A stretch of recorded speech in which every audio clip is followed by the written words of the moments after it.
Hey, it's Eric again. Today we're going to be we're going to be focusing on the yeast ingredient in beer. Yeast is it's not really an ingredient for flavor necessarily.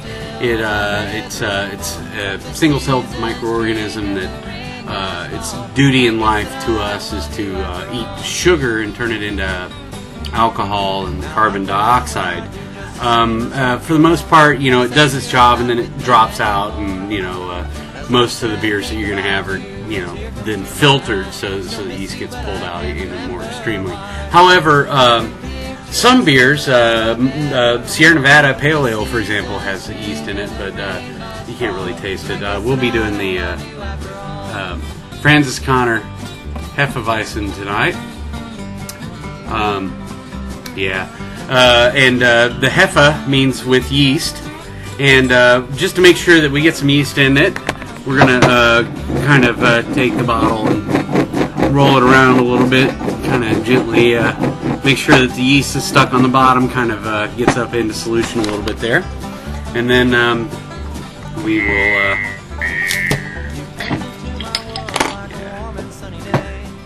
this isn't really a yeast glass, but it reminds me of wheat glasses. And fill it up a little bit here. It's actually a Dinkel-Locker. Typically the wheat glasses are kind of tall. I'm running a little bit low. Notice, if you will, the beer is rather cloudy. That's because I've kicked that yeast back up in suspension there. The yeast binds to some of the particles that are left over in the beer, so tends to grab some of the leftover hop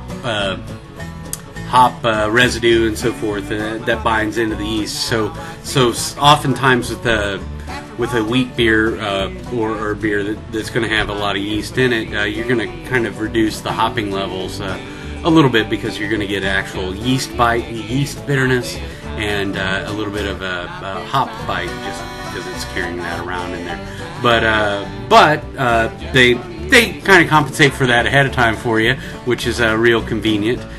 Wheat beer, if you take the yeast out of the equation on the wheat beers, you're going to get kind of bread-like flavors, because we're all very used to eating bread with wheat, and so we're kind of familiar with that. And the sweetness, you throw in the flour and the sweetness, it's almost like cake.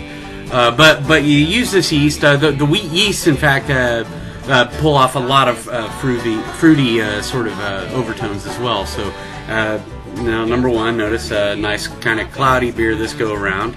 The head's still very rich, because all the proteins and so forth in that wheat beer. It's great.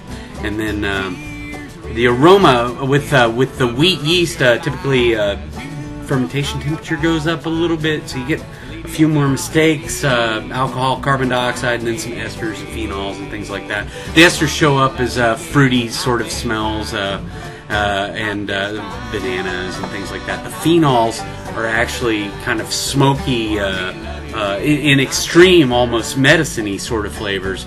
But typically, like with the Francis Connor, you get some amount of banana sort of aroma, and also some amount of cloviness from the phenols that are kicked up by the yeast. Also, it's going to have some yeast in suspension, so I expect it's going to have, let's see what it has.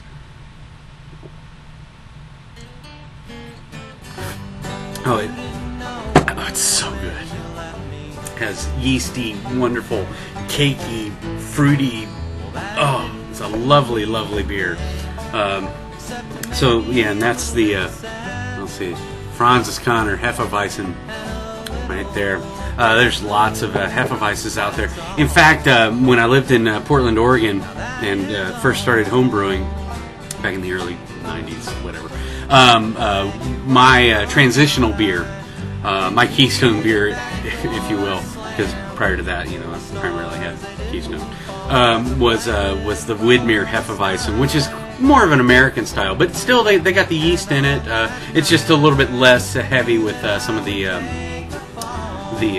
phenols and esters and things that you get from the German breweries. Also, one of my top 5 favorite beers of all time, of course, is the Aventinus by the Hefe-Weisse people. But that's more of a wheat Doppelbock. We'd already done a Doppelbock, and really, this beer is going to really pull out the yeast flavors for you. Oh, it's just beautiful.